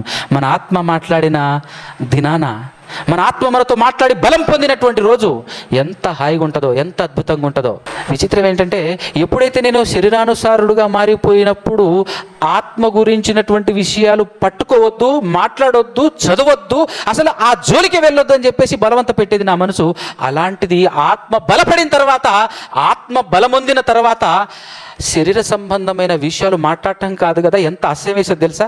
ఉదయం నుంచి సాయంత్రం వరకు 8 గంటలు కంటిన్యూషన్గా బైబిల్ చదువుతూ ఉంటే, బైబిల్ చదువుతూ ఉన్నప్పుడు వేరే విషయాలు డిస్టర్బెన్స్ చేస్తే చికాకు వచ్చేది. ఏమన్నా జరిగినాయి, ఆడు పోవద్దు, లేవద్దు, అసలు బైబిల్ విడిచిపెట్టి బయటికి పక్కకి వెళ్ళొద్దు అనేటటువంటి ఫీల్. చదవాలి, ఇంకా చదవాలి. ఆ ఆకలి పెరుగుతూ ఉంటుంది. చదువు, మరలా చదువు. ఇలాంటి అనుభవాలు అనుభవించారా? ఇది కేవలం మనం గమనించి శరీరాన్ని నలగగొట్టితే తప్ప సాధించలేని అనుభవాలు. దీనికి గాను బైబిల్లో భక్తులు, ఉపవాసం చేసినటువంటి భక్తులు ఎందుకు ఉపవాసం చేశారు? అసలు ఉపవాసం చేయొచ్చా లేదా? నేను చాలా విన్నాను, ఉపవాసం చేయకూడదు అనేటటువంటి బోధలు కూడా విన్నాను దండిగానే. అసలు ఉపవాసం చేయొచ్చా చేయకూడదా అనే మాటకు వస్తే బైబిల్ ఏమైనా చెప్పిందా అని అన్నప్పుడు నాకు తలుక్కున మెరిసినటువంటి మాట ఏంటో తెలుసా? మనందరికీ తెలుసు, యేసుక్రీస్తు ప్రభువు వారు చెప్పినటువంటి మాట, మత్తయి సువార్త 6వ అధ్యాయం. ఒకసారి తెరవండి. మీకు విషయం తెలుసా? ఇదే వచనం చూపించి, ఇప్పుడు ఉపవాసం చేయొచ్చు అని చెప్పడానికి మనం ఏ వచనం అయితే చూపిస్తున్నామో ఇదే వచనం చూపించి దీన్ని ఎక్స్ప్లెనేషన్ చేసి ఉపవాసమే చేయొద్దు అని ఈ వచనం బట్టే చెప్పారు బయట. ఎలాగో కూడా చెప్తాను, అది వింత. మరి శరీరానుసారులు ఎలా మాట్లాడతారండి? ఎలాంటి విషయమైన ఆత్మ సంబంధమైన విషయాలను కూడా శరీర సంబంధమైన విషయాలుగా మార్చగలరు. ఆ టాలెంట్ వాళ్ళకు ఉంటుంది. చూడండి ఒకసారి 16వ వచనం 6వ అధ్యాయంలో, మీరు ఉపవాసం చేయునప్పుడు అన్నాడంటే ఉపవాసం చేయమనే వద్దనే? చేయమనే కదా. కాకపోతే చేసేటప్పుడు ఎలా చేయాలో చెప్తున్నాడు. చేయండి, కానీ చేసేటప్పుడు ఎలా చేయాలో చెప్తున్నాడు. చేయునప్పుడు వేషధారుల వలె దుఃఖముఖులయ్యి, అంటే 10 మందికి తెలియాలి నేను ఉపవాసం చేస్తాను తెలుసా, గొప్పల కోసం చెప్పుకుంటుంటారు కొంతమంది. అలా వేషధారుల వలె ఉండకుండా తాము ఉపవాసము చేయుచున్నట్టు మనుషులకు కనబడవలెనని వారు తమ ముఖములను వికారము చేసుకుందురు, వారు తమ ఫలము పొంది ఉన్నారని నిశ్చయముగా మీతో చెప్పుచున్నాను, ఉపవాసము చేయుచున్నట్టు మనుషులకు కనబడవలెనని కాకుండా రహస్యమందు నీ తండ్రికే కనబడవలెనని నీవు ఉపవాసము చేయునప్పుడు నీ తల అంటుకొని నీ ముఖము కడుక్కొనుము అన్నాడు కదా 17వ వచనంలో. ఇప్పుడు చేయొద్దు, ఉపవాసమే చేయకూడదు అని చెప్పి వాళ్ళ ఎక్స్ప్లెనేషన్ ఎట్లుంటుందో ఇప్పుడు చూపించిన ఏం చెప్తారంటే, ఉపవాసము చేయుచున్నట్టు మనుషులకు కనబడవలెనని, మనుషులకు కనబడనే కనబడకూడదు. మరి మనుషులకు కనబడకుండా ఉపవాసం చేయటం సాధ్యపడుతుందా? అవుతుందా? అవుతుందండి? ఇంట్లో ఉంటావు నువ్వు, ఈరోజు ఉపవాసం చేయాలని అనుకున్నావు, ఉదయాన్నే లేవగానే వచ్చేసి ఏమంటే టిఫిన్ అంటది. ఇప్పుడు ఏం చెప్పాలి? ఏం చెప్పాలి? చెప్పకూడదు, తెలియకూడదు. ఏం చేయాలి? తెలిసిందనుకో అటర్ ఫ్లాప్, తెలిసిందనుకోండి మనుషులకు తెలియకూడదు, ఎవరికి తెలియకూడదు, రహస్యముగా నీకు దేవునికి తప్ప ఇంకెవరికి తెలియకూడదు. ఇప్పుడు ఏం చేయాలి? ఖచ్చితంగా ఆవిడ ఇబ్బంది పడుతుంది. తిను తిను తిను, ఒకవేళ బలవంతంగా ఇప్పుడేం తిననులే అనేసామనుకో మధ్యాహ్నం ఊకుంటుందా? ఏమిటి భోజనం తినవా అని అంటది. లేదా బయటికి వెళ్ళామనుకో సింగిల్గా అయితే కూర్చోవుగా, స్నేహితులతోనో కొలీగ్స్తోనో ఎవరో ఒకళ్ళు ఉంటారు కదా. మరి మధ్యాహ్నానికి టైం వచ్చినప్పుడు వాళ్ళు ఏం చేస్తారు? ఖచ్చితంగా కూర్చొని తింటారు. ఎవరా తినవా అంటాడు. అంత మాత్రమే కాకుండా బలవంత పెడతారు. ఇప్పుడు వాళ్ళకి ఏం చెప్పాలి? తప్పదు. ఏం చెప్పాలి? నేను ఉపవాసం ఉంటున్నాను అని చెప్పకపోతే వాళ్ళు ఆగరు, చెబితే ఉపవాసమే వ్యర్థం. కాబట్టి మీకు అర్థం కావట్లేదు, యేసుక్రీస్తు ప్రభువు చాలా తెలివిగా జవాబు చెప్పాడు, ఉపవాసం చేయకండి అని చెప్పాడు. మనుషులకు తెలియకుండా ఉపవాసం చేయటం నీ వల్ల కాదు కాబట్టి చేయకండి అని చెప్పాడు అని చెప్పేసి దీని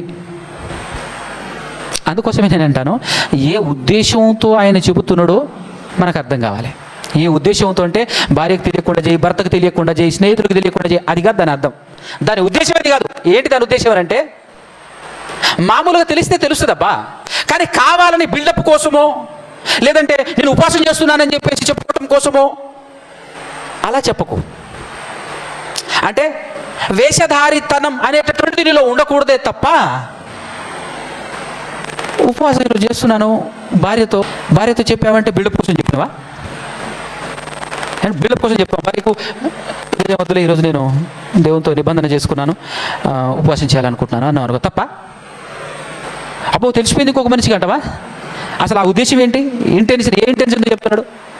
అవునా కదా? ఇంటెన్షన్ వేరు. నువ్వు వేషధారి వలే ఉపవాసం చేస్తున్నానని చెప్పేసి గొప్పగా చెప్పుకోవటం కోసం, నలుగురికి తెలియబట్టడం కోసం అని ట్రై చేసే మనసుతో నీది కాదుగా. అలాంటప్పుడు మామూలుగా సార్ తెలిస్తే తెలియనివ్వండి, నీ ఉద్దేశం అది కాదు. ఎవరైనా తెలుసుకోనివ్వండి, కానీ తెలియచెప్పాలి అనే ఉద్దేశంతో కాదు కదా నువ్వు తెలియజేసింది. ఇది ఆయన మాట్లాడుతున్నటువంటి మాటలో ఉన్నటువంటి ఇంటెన్షన్. ఇంకొక సందర్భంలో పరిచయులు, శాస్త్రులు వచ్చేసి ఏం చేస్తారు తెలుసా? మేము తరచుగా ఉపవాసం చేస్తున్నాం, మీ శిష్యులు అసలు ఉపవాసం లేరు అని ఎవరు అడుగుతారు? బయట ఉన్నటువంటి వాళ్ళు వచ్చేసి యేసుప్రభు దగ్గరికి వచ్చి అడుగుతారు. అప్పుడు యేసుక్రీస్తు ప్రభువు వారు నా శిష్యులు ఉపవాసం చేయరబ్బా అన్నాడా? టైం ఉంది, వాళ్ళు కూడా చేస్తారు. 9:15 చూడండి మత్తయి సువార్త. ఆ ప్రశ్నకు జవాబు యేసుక్రీస్తు ప్రభువు వారు ఏం చెప్తున్నాడు చూడండి. యోహాను శిష్యులు వచ్చేసి అడుగుతారు యాక్చువల్గా ఆయనకు. అప్పుడు యేసు, పెండ్లి కుమారుడు తమతో కూడా నుండు కాలమున పెండ్లి ఇంటి వారు దుఃఖపడగలరా? పెండ్లి కుమారుడు వారి యొద్ద నుండి కొనిపోబడు దినములు వచ్చినప్పుడు వారు ఉంటారు, ఉపవాసం ఉంటారు. అప్పుడు ఎప్పుడు? కొనిపోబడిన తర్వాత. మరి కొనిపోబడ్డ తర్వాత ఉపవాసం చేశారా లేదా? ఒకసారి 13వ అధ్యాయం అపోస్తలుల కార్యం చూడండి 1 నుంచి. అంతియొకయలోనున్న సంఘములో బర్నబా, నిగేర్ అనబడిన సుమయోను, కురేనీయుడైన లూకియా, చతుర్థాధిపతి అయిన హేరోదుతో కూడా పెంచబడిన మనయేను, సౌలు అను ప్రవక్తలను బోధకులను ఉండిరి. వారు ప్రభువును సేవించుచు ఉపవాసము చేయుచు ఉండగా. ప్రభువును సేవించుచు ఏం చేస్తున్నారు?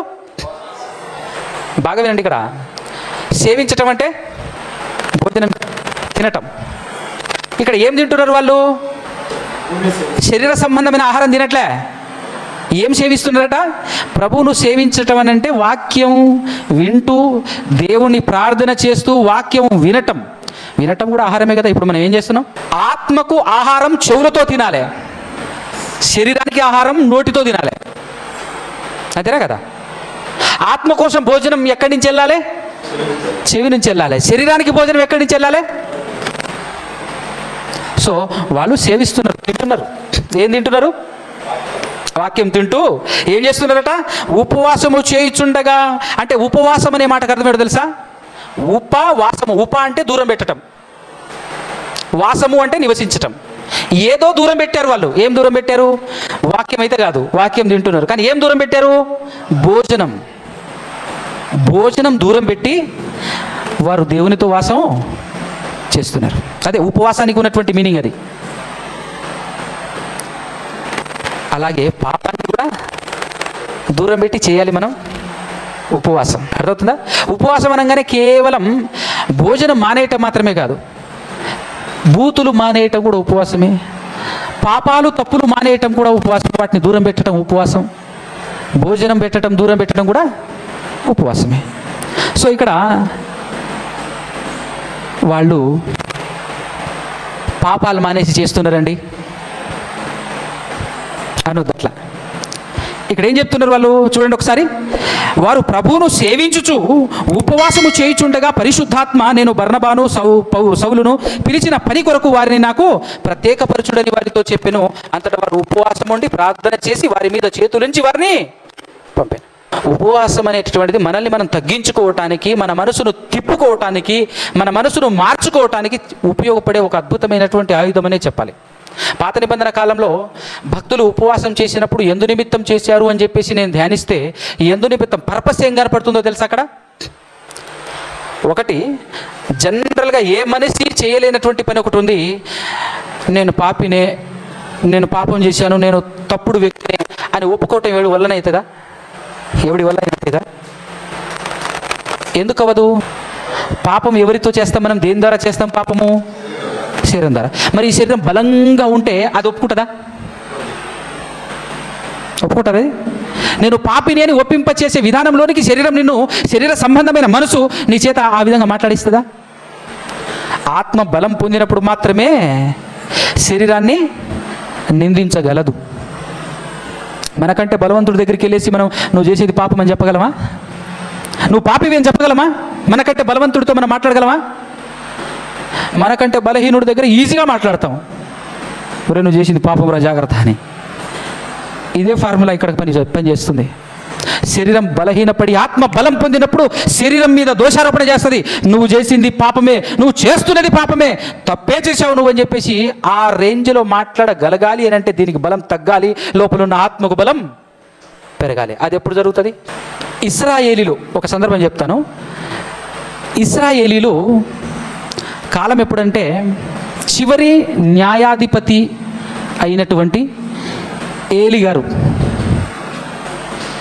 ఆ తర్వాత సమూయేలు గారు వస్తారనుకోండి, దానికంటే ముందు ఏలి గారు ఉన్నటువంటి కాలంలో ఆయన ఒక రకంగా చెప్పాలంటే శరీరానుసారుడే అని చెప్పాలి. ఆ మందిరంలో ఉండి చాలా బలమైనటువంటి ఆహారం తిని తన శరీరం చాలా బలంగా ఉంటుంది అని చెప్పేసి బైబిల్లో చెప్పబడతా ఉంటుంది. స్థూలకాయుడు అని చెప్పబడతా ఉంటుంది. ఏలి గారి గురించే మాట్లాడుతా. అదే ఏలియా కాదు, ఏలి గురించే ఏలియా కాదు, ఏలి గారు అన్నప్పుడు ఏలియా అనే పదం మధ్యలో పలుకుతుంది కదా, యా పలుకుతుంది కదా, దానివల్ల ఏలియా అనుకోలేరు. ఏలియా కాదు, ఏలి గారు, ఏలి. సో ఆయన తన కుమారులు కూడా అదే రేంజ్లో తయారయ్యారు. వాళ్ళని అసలు కంట్రోల్ పెట్టలేదు. వాళ్ళు ఏ రేంజ్లో తయారయ్యారంటే శరీర కోరికలు అన్ని మందిరంలోనే తీర్చుకుంటారు. తిండి కానించి మొదలు పెట్టుకుంటే విభిచారం వరకు ఆ మందిరంలో ఆ కోరికలు, శరీర సంబంధమైన కోరికలు అన్నీ నెరవేర్చుకుంటుంటే దేవుడు శిక్ష వేస్తాడు. ఒకే రోజు కుమారులిద్దరు, తండ్రి, ఒక కోడలు, అందరూ వన్ డేలో కుటుంబంలో ఉన్నటువంటి వాళ్ళందరూ చచ్చిపోయే విధంగా ఒక చక్కటి అద్భుతమైనటువంటి ప్లాన్ వేసేసి ఫిలిస్తీన్లు రావటం, ఫిలిస్తీన్లకు యుద్ధానికి పోవటం, మొదటి రోజు ఓడిపోవటం. ఎందుకు ఓడిపోయాం? మన మధ్యలో మందిరం ఉంటే, మన మధ్యలో ఆ మందసం ఉంటే మనం ఓడిపోమని చెప్పేసి మందసాన్ని తీసుకొస్తారు. మందసం వస్తే తప్ప ఏలి కుమారులు రారు కదా యుద్ధానికి. యుద్ధ భూమిలోనికి యాజకులు రావాలంటే ఈ యుద్ధ భూమిలోనికి ఎవరు రావాలి? మందసం రావాలి. మందసం వస్తే తప్ప వాళ్ళు రారు, లేకపోతే వాళ్ళ ఇంటికానే ఉంటారు. మనం ఇక్కడ యుద్ధాలు చేస్తాం. దేవుని మాట చెప్పినటువంటి మాట నెరవేరాలి అంటే వాళ్ళు యుద్ధ భూమిలోనికి రావాలి. ఆ విధంగా మందసాన్ని తీసుకొచ్చేసి ఆ రోజు ఏలి కుమారులైనటువంటి హోప్ని, ఫినెహాసులు ఇద్దరు చచ్చిపోతారు. ఆ వార్త తీసుకొచ్చేసి ఏలిగారికి చెప్పంగానే అది విని ఏలిగారు చచ్చిపోతారు. మందసం పట్టబడిన అనే మాట వినగానే ఆయన చచ్చిపోతారు. ఇదంతా జరిగిన తర్వాత, మందసం పట్టబడిన తర్వాత మరలా ఆ మందసం ఫిలిస్తీన్లోనికి వెళ్ళిన తర్వాత దేవుని పవర్ ఏంటో అక్కడ చూపిస్తే, ఫిలిస్తీన్లు వచ్చి వీళ్ళను ఎంతమందిని అయితే చంపి మందసాన్ని పట్టుకెళ్ళారో అంతకు మించి జనాలను దేవుడు అక్కడ హతం చేస్తాడు, ఫిలిస్తీన్లు హతం చేస్తాడు. అక్కడి నుంచి వాళ్ళు తట్టుకోలేక మందసాన్ని రిటర్న్ పంపించేస్తే మందసం కిరియత్యారీములో ఆ ప్రాంతంలో పెట్టబడటం జరుగుతుంది. అక్కడ 20 సంవత్సరాలు మందసం ఉన్నప్పటికీ ఏ ఒక్కరు కూడా దేవుని వైపు చూడటానికి కానీ, దేవుణ్ణి అనుసరించడానికి కానీ, దేవుణ్ణి ఆరాధించడానికి కానీ ఏ ఒక్క ఇశ్రాయేలుడు రావట్లేదు. ఏమయ్యారు? అందరూ బలపడ్డరు. ఏ విషయంలో? శరీర విషయంలో బలపడి బలంగా ఉండి దేవుని దగ్గరికి రావటానికి ఇబ్బంది పడుతున్నటువంటి రోజుల్లో సమూయేలు గారు పిలుపునిస్తారు, రండి అని. మీ కొరకు నేను ప్రార్థన చేస్తా దేవునికి, రండి అని చెప్పేసి పిలిచినప్పుడు వాళ్ళు చేసినటువంటి పని, మొదటి సమూయేలు గ్రంథం ఒక్క మాట చూద్దాం ఇప్పుడు. మొదటి సమూయేలు గ్రంథం 7వ అధ్యాయం 4 నుంచి చూడండి. అంతటా ఇశ్రాయేలీయులు బయలు దేవతలను, అష్తారోతు దేవతలను తీసివేసి యెహోవాను మాత్రమే సేవించిరి. ఈ మాట చూడగానే మనకు అర్థం కావాలి, ఈ ప్రపంచంలో చాలా దేవతలుగా నిర్మించబడి ఉన్నాయి కదా, మనకు అర్థం కావాలి. అవన్నీ కూడా శరీర సంబంధమైనవే. కానీ ఆత్మ సంబంధమైన దేవుడు ఒక్కడే, ఆత్మ అయి ఉన్నటువంటి దేవుడు ఒక్కడే. మిగతా వాళ్ళందరూ కూడా దేని కొరకు నిర్మింపబడి ఉన్నారో తెలుసా? శరీరం కొరకు. ఈ శరీరాలు నిర్మించుకున్న శరీర సంబంధమైన దేవతలు. అందుకోసమే వాటికి ఫిజికల్ రూపం ఉంటుంది. ఏముంటుంది? విగ్రహాలు ఉంటాయి. కనబడేది ఉంది అని అంటే, కనబడే రూపం ఉంది అని అంటే కనబడే దానికోసమే. ఆ గుళ్ళు గోపురాలు లేదంటే ఆ విగ్రహాలు దేనికోసం తెలుసా? దీనికోసమే. ఇది గమనించిన దేవుడు అంటాడు, అసలు సిసలైన దేవుళ్ళు మీకు ఆ విగ్రహాలు కాదురా, ఇది అంటాడు. మీ కడుపే. ఎందుకంటే తెలుసా? దీనికోసమే అన్నీ చేస్తుంటారు. ఆఖరికి విగ్రహాలు చేసేది కూడా దీనికోసమే. ఆ విగ్రహం దగ్గరికి వెళ్ళి మొక్కేది కూడా దీనికోసమే. ఆ విగ్రహాలకు ఏమన్నా బలిచ్చారంటే దేనికోసం? మళ్ళీ దీనికోసమే. జనరల్గా మనం బతకాలి దేవుని కోసం, కానీ ఈరోజు మనుషులందరూ దేవుని కోసం బతుకుతున్నారు, కడుపు కోసం బతుకుతున్నారు. అందుకోసమే దేవుడు అంటాడు, మీ దేవుడు అవి కావు, ఇది అంటాడు.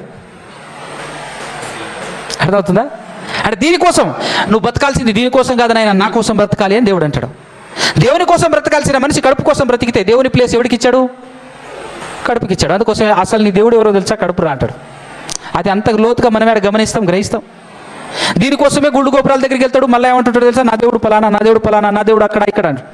అక్కడ లేడు, ఇక్కడ ఉన్నాడు చూడు. ఇది అర్థమైతే నిజమైన దేవుడు అర్థమవుతాడు. అందుకోసమే ఈ కడుపు కోసం తయారు చేయబడిన 2 నాశనం అవుతాయి అంటాడు పత్రికలో, కొరింథీ పత్రికలో. అవునా కదా? సో ఇక్కడ మనకు అర్థం కావాల్సినటువంటి పాయింట్ ఏంటంటే, 4వ వచనం చూస్తే, శరీరం బలపడ్డ తర్వాత శరీర సంబంధమైన దేవతల దగ్గరికి వెళ్ళి పూజిస్తున్నారు. ఆత్మ సంబంధమైన దేవుడిని విడిచిపెట్టేసి శరీర సంబంధమైన దేవతల దగ్గరికి వెళ్ళేసి పూజ చేస్తున్నారు వీళ్ళు. అలా చేస్తున్నప్పుడు సమూయేలు గారు వచ్చేసి 5వ వచనంలో, అంతట సమూయేలు ఇశ్రాయేలులందరినీ మిస్పాకు పిలువనంపుడి, నేను మీ పక్షమున యెహోవాను ప్రార్థన చేతునని చెప్పగా వారు మిస్పాలో కూడుకొని నీళ్లు చేది యెహోవా సన్నిధిని కుమ్మరించి ఆ దినము ఉపవాసం ఉండి ఆ ఉపవాసం ఉండ తర్వాత ఏం చెప్పారు తెలుసా? ఏం చెప్తున్నారు? యెహోవా దృష్టికి మేము పాపాత్ములమని ఒప్పుకొని. ఎప్పుడు ఒప్పుకున్నారు?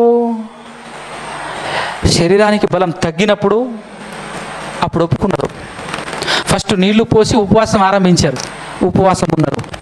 ఉపవాసం ఉన్న తర్వాత దేవుని సన్నిధానంలో దేవునితో ప్రార్థన చేయటం, దేవుని మాటలు వినటం లాంటివి చేస్తే మెల్లగా బలం వస్తుంది. దేనికి?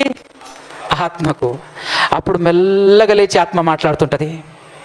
అంతే కదా? సోయి లేకుండా పడి ఉన్నటువంటి వారు, ఫిజికల్గా ఎగ్జాంపుల్ చెప్తున్నాను, పడి ఉన్నటువంటి వాడు అసలు ఏం జరిగిందో తెలియాలంటే ఆయన లేచి చెప్పాలా? అసలు ఏం జరిగింది ఇలా పడుకొని ఉన్నావు సోయి లేకుండా అంటే ఎవరు చెప్తారు? ఆయనను లేపాలి. ఫిలిస్తీయులతో పాటు ఫిలిస్తీయుల గ్రామములో మన సిక్లగు అనేటటువంటి ప్రాంతంలో దావీదు గారు ఆయన సైన్యం ఉంటుంది.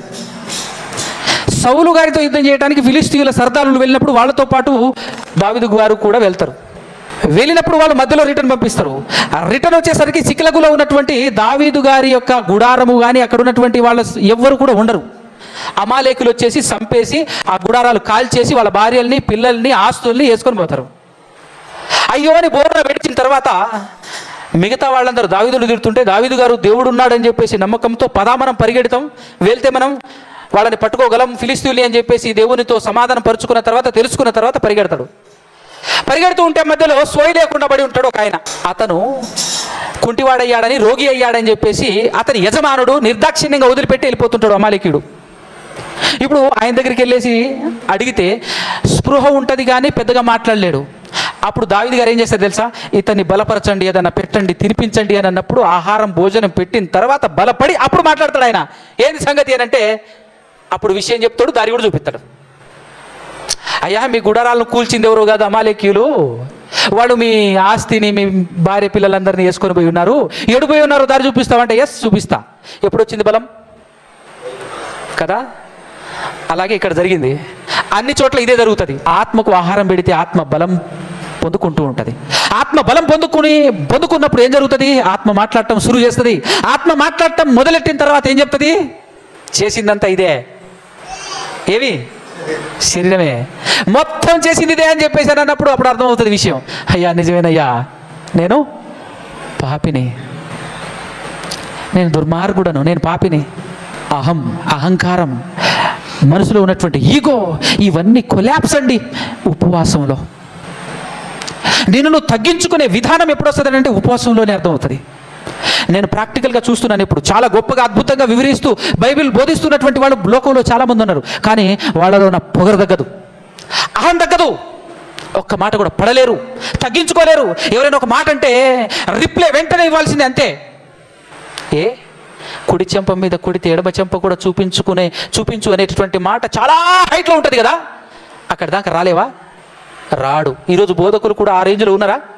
లేరు. ఒక మాట అంటే మింగగలుగుతున్నారా? ఓర్చుకోగలుగుతున్నారా? పడగలుగుతున్నారా? ఈరోజు ఉన్నటువంటి సేవకులు కానివ్వండి, విశ్వాసులు కానివ్వండి. సర్వం లేస్తుంది అని అంటే ఏంటిది? అహం, పొగరు, అహంకారం, ఇగో ఏమన్నాను అదంతా ఉంది అని అంటే నీకు కావాలి ఉపవాసం. నువ్వు చేయాలి ఉపవాసం ఖచ్చితంగా. నీలో ఉన్నటువంటి ఆ పొగరు అనగాలి అని అంటే నువ్వు చేయాల్సిందే. చేస్తే తప్ప అది పోదు. ఇది నేను ప్రాక్టికల్గా నేర్చుకుంది. గొప్పగా మాట్లాడుతున్నప్పుడు, జ్ఞానం కలిగి మాట్లాడుతున్నప్పుడు దేవుడు చెప్పింది తప్పు అవుతుందా? తూచి 100% జరుగుతుంది కదా. జ్ఞానం ఏం చేస్తుంది? జ్ఞానం ఉప్పొంగ చేస్తుంది. మరి ఉప్పొంగ చేయకుండా ఉండాలంటే ఏం చేయాలి? ఉపవాసం చేయాలి. జ్ఞానం నేర్చుకుంటూ ఉన్నప్పుడు ఆ జ్ఞానం నిన్ను తీసుకెళ్తుంది, అంతే. సవాల్ చేస్తుంటుంది, అంతే. రా చూసుకుందాం, తొడ కూడా కొడుతుంది. అది జ్ఞానం ఎక్కువైతే అక్కడ దాన్ని తీసుకెళ్తుంది. నీకు ఎంత జ్ఞానం ఉన్నా కూడా నువ్వు అణిగి నువ్వు తగ్గించుకొని ఉండాలి అని అంటే నీకు ఈ అనుభవం ఉండాలి. ఉపవాసం అనే అనుభవం ఉండాలి. ఇది లేకపోతే నేను తెలుసుకున్న ఒక అద్భుతమైన ఫ్యాక్ట్ చెప్పి నేను పాఠం ముగించేస్తాను. ఎందుకంటే వీటి గురించి, ఉపవాసం గురించి ఇక్కడి నుంచి సమూయేలు గారు కానివ్వండి, ఆ తర్వాత ఎజ్రా గారు కానివ్వండి, ఆ తర్వాత నెహెమియా గారు కానివ్వండి, ఆ తర్వాత ఎస్తేరమ్మ గారు కానివ్వండి, వాళ్ళందరూ ధైర్యం కోసం, దేవుని ముందు నిలబడటం కోసం తమ శరీర సంబంధమైన బలం వాటిని అణగదొక్కుని ఆత్మ సంబంధమైన బలం ఉంటేనే తప్ప దేవుని దగ్గర నిలబడలేం, దేవుని ముందు నిలబడి మాట్లాడలేం, అడగలేం. ఏదన్నా కావాలంటే శరీర సంబంధమైన బలంతో దేవుని సముఖంలోనికి వెళ్ళలేం, దేవుని సన్నిధానంలోనికి వెళ్ళలేం. అందుకోసమే ఎస్తేరమ్మ రాణి గారు తెలుసు కదా, మామూలు రాణి, ఒక దేశం మీద రాజుకు రాణి ఆవిడ, చక్రవర్తికి భార్య. అంటే ఆ ఫీల్, ఆ స్థాయి, ఆ స్థితి ఎట్టుంటుంది? ఆ స్థాయి ఉంటుంది. అలాంటి స్థాయి కలిగిందే అంతకుముందు అక్కడి నుంచి ఆ స్థానాన్ని కోల్పోయినటువంటి వస్తి. అందుకోసమే కోల్పోయింది. పొగరు, అహంకారం, దానితో తలబిరుసుతో మాట్లాడింది. నేను రానుపోన్నది దెబ్బకు విడాకులిచ్చి పడేసాడు. సో ఆ తలబిరుసు, అహంకారం తగ్గాలంటే ఏం చేయాలి? ఉపవాసం ఉండాలి. అప్పుడు తనను కంప్లీట్గా తగ్గించుకొని వెళ్ళింది రాజు దగ్గరికి. నా కోసం అందరికీ ఉపవాస ప్రార్థన చేయమని చెప్పింది. తను కూడా చేసింది, వెళ్ళింది. అంటే దేవుని ముందు నిలబడాలంటే ఆత్మ సంబంధమైన బలం కావాలి. దాని కొరకు ఉపవాసం అవసరం. ఓకేనా? ఇలా ప్రతి ఒక్క భక్తుని గురించి చాలామంది ఉపవాసం చేశారు. ఎందుకు అనంటే మనల్ని మనం తగ్గించుకోవటానికి. సో ఇలా ఈ ఉపవాసంలో నేను నేర్చుకున్నటువంటి పాయింట్ ఏంటి అని అంటే, నాకెంత జ్ఞానం ఉన్నా, నేను ఎంత బైబిల్ నేర్చుకొని ఎంత అద్భుతంగా చెప్పినా అది నేను కాదు, నా ద్వారా దేవుడు మాట్లాడుతున్నాడు అనేటటువంటి విషయాన్ని మరిచిన ఒకప్పుడు నేను. ఇది చాలా అద్భుతంగా ప్రాక్టికల్గా నాకు అర్థమైంది. నాకు అర్థమైనటువంటి విషయాన్ని మీ ముందు పెడతాను, గమనించండి. సౌండ్ సిస్టమ్ బాగుంది కదా, మస్తు మాట్లాడుతుంది కదా సౌండ్ సిస్టమ్. నేను మాట్లాడమను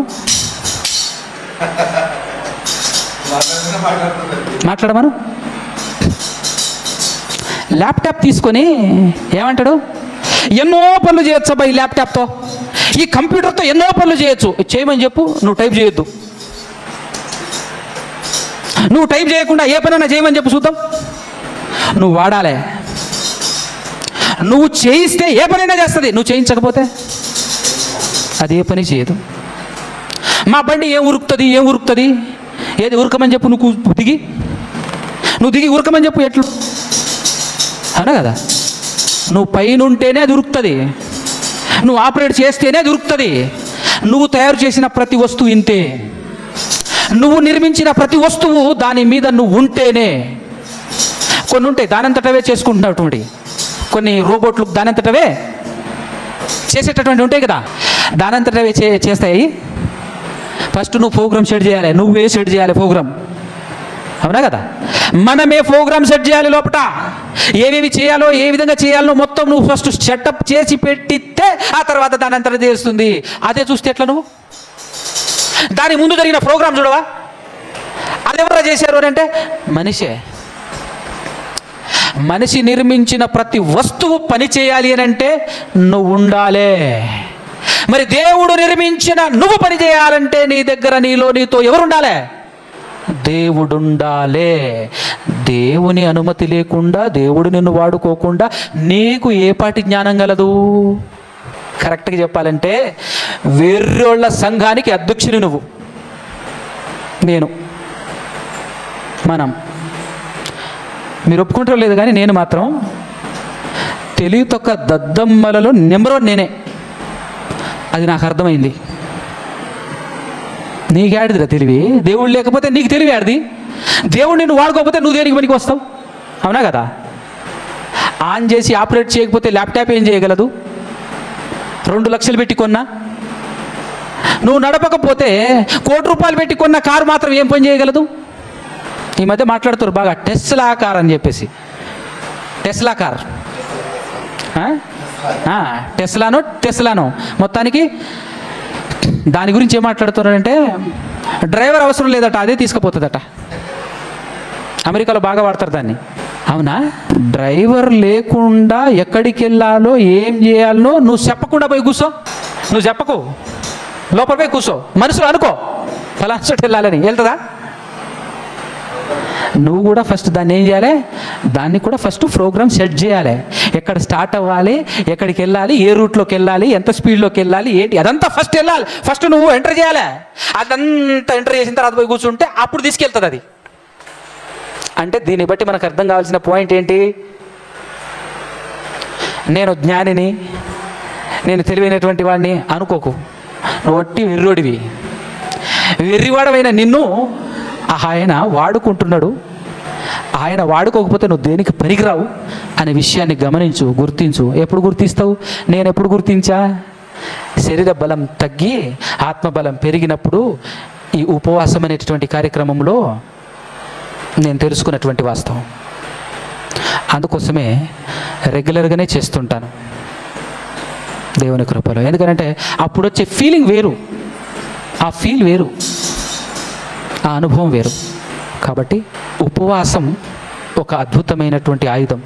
ఎన్ని రోజులు చేయాలి అని అంటే, మరీ మూర్ఖంగా ఆ దేవుణ్ణి ఇబ్బంది పెట్టే రేంజ్లో మనం ఉపవాసం చేయకూడదు. దేవుణ్ణి ఇబ్బంది పెట్టే రేంజ్ ఏంటంటే, మన వాళ్ళు చాలామంది మోషే గారు 40 రోజులు ఉపవాసం చేశారండి, ఆ తర్వాత యేసుక్రీస్తు ప్రభువు వారు 40 రోజులు ఉపవాసం చేశారండి. నిజం చెప్తున్నాను, పక్క పెట్టె కొనాలి. నువ్వు వాటి చేస్తే, మనం వాటి చేస్తే మాత్రం పక్క పెట్టె కొనాల్సిందే. ఎందుకో తెలుసా? మోషే గారు కొండ మీదకి వెళ్ళి 40 రోజులు మంచినీళ్ళు కాదు కదా, ఆహారం కాదు కదా, అసలు ఏమీ తీసుకోకుండా అలా ఎలా ఉన్నాడు అని అంటే, అక్కడ కంప్లీట్గా వాతావరణం మారిపోయింది. ఈరోజు నువ్వు బ్రతుకుతున్న వాతావరణం వేరు, అక్కడ మోషే గారు ఉన్నటువంటి ఆ వాతావరణం వేరు. ఒక వస్తువును మనం బయట ఉంచితే పాడవుతుంది, ఫ్రిడ్జ్లో ఉంచితే అట్లాంటి ప్లేస్ అది. అంటే అక్కడ ఫ్రిడ్జ్ ఉందని కాదు, దేవుని వాతావరణం, దేవుని సన్నిధి కంప్లీట్గా ఆత్మపూర్ణుడుగా ఒక మహిమకరమైనటువంటి వాతావరణంలోనికి వెళ్ళిపోయి అక్కడ 40 రోజులు 40 సెకండ్లలానే అనిపిస్తుంది ఆయనకు. కానీ తిరిగి వచ్చినప్పుడు ఏం జరిగింది? ఆయన ఫేస్, ఆయన ముఖానికి వేసి చూడలేకపోయారు ఎవరు. ఏం జరిగింది? ఎక్కడున్నాడు ఆయన? అదే మనకు అర్థం కావడం కోసం అని చెప్పేసి ఒక వస్తువు పాడవకుండా ఉండాలంటే ఫ్రిడ్జ్లో ఉంచాలి అని చెప్పాను కదా. ఆ టైపులో మహిమయుక్తమైనటువంటి దేవుని వాతావరణంలో ఆయన 40 రోజులు గడిపాడు. నువ్వు ఉన్న వాతావరణం వేరు, ఆయన ఉండే వాతావరణం, అక్కడ ఉన్నటువంటి వాతావరణం వేరు. నేను ఆయనలా ఉంటానని చేయకూడదు. యేసుక్రీస్తు ప్రభువు వారు చెప్పారు, ఉపవాసం చేయండి కానీ ఇలా చేయండి అని అన్నప్పుడు ఫేస్లో డల్నెస్ కనబడకూడదు. ఫేస్లో డల్నెస్ కనబడకూడదు. ఎన్ని రోజులు చేయగలం?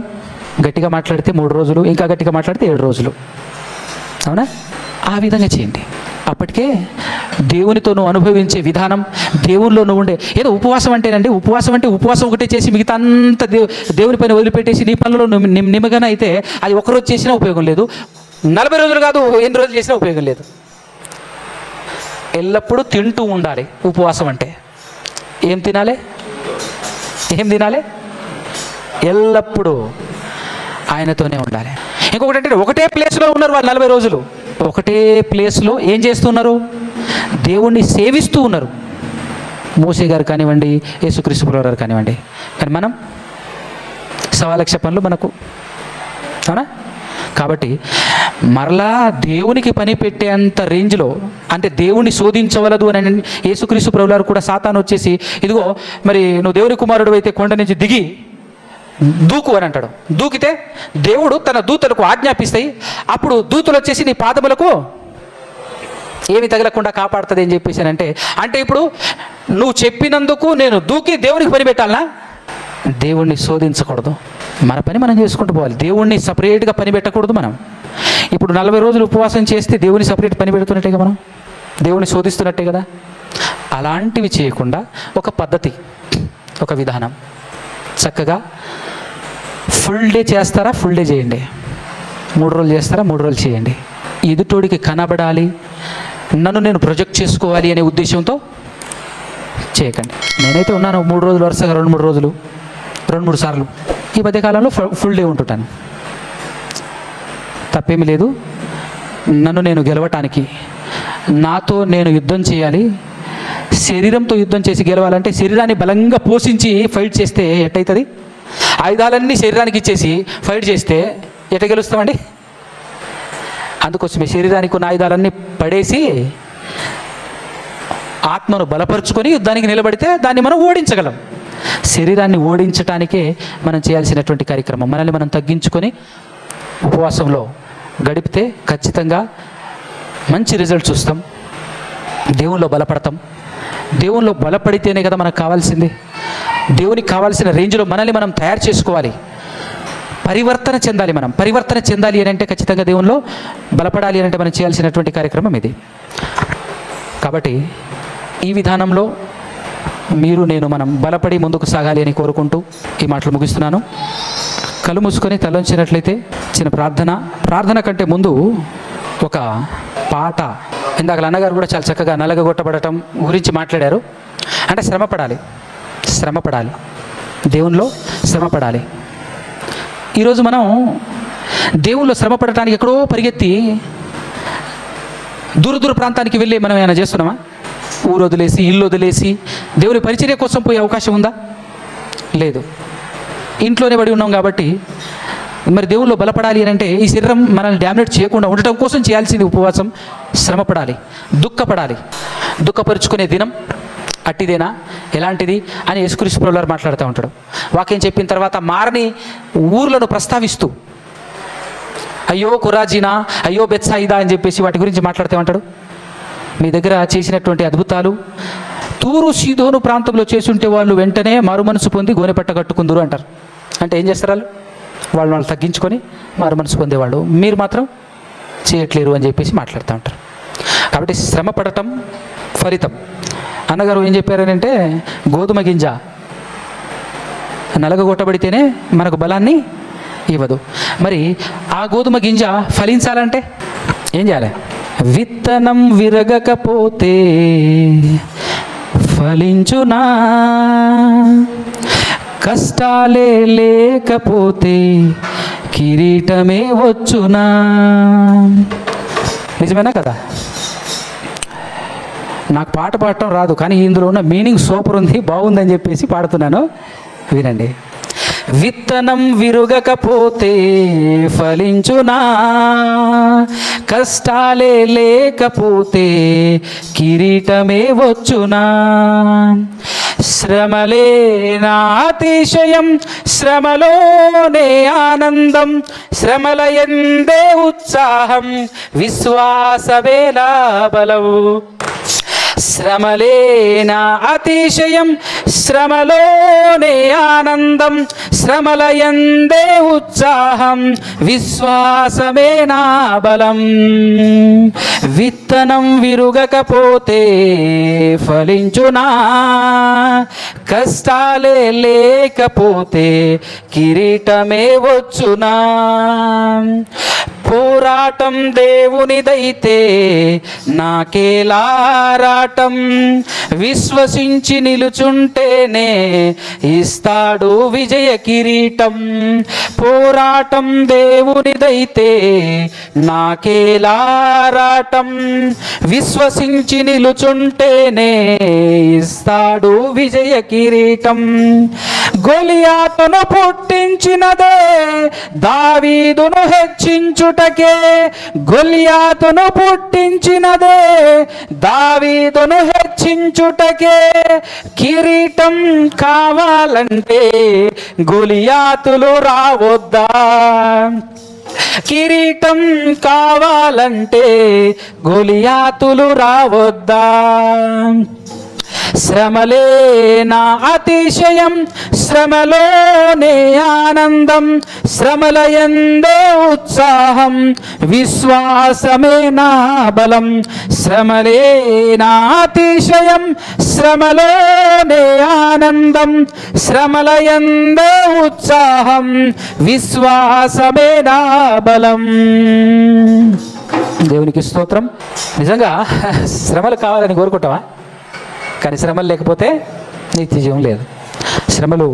శ్రమల్లో ఆనందించే స్థాయికి మనం వెళ్ళాలి అని అంటే మెల్లమెల్లగా మనమే స్టార్ట్ చేయాలి శ్రమ పడటం. అన్నింటినీ, ప్రతి పరిస్థితిని ఎదుర్కొనే విధంగా మన శరీరాన్ని మనం మలచాలి అని అంటే ఖచ్చితంగా ఉపయోగపడేదే ఉపవాసం.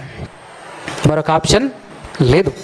కాబట్టి ప్రియులారా మీరందరూ ఆ విధంగా మరి పరిపూర్ణత సాధించాలని కోరుకుంటూ ఈ మాటలు ముగిస్తున్నాను. కళ్ళు మూసుకొని తొలగించినట్టు ప్రార్థన చేసుకుందాం. పరిశుద్ధుడా, పరిశుద్ధుడా, పరమాత్ముడా, పరమందు ఆశీనుడా, సకల ఆశీర్వాదాలకు కారణభూతుడా తండ్రి,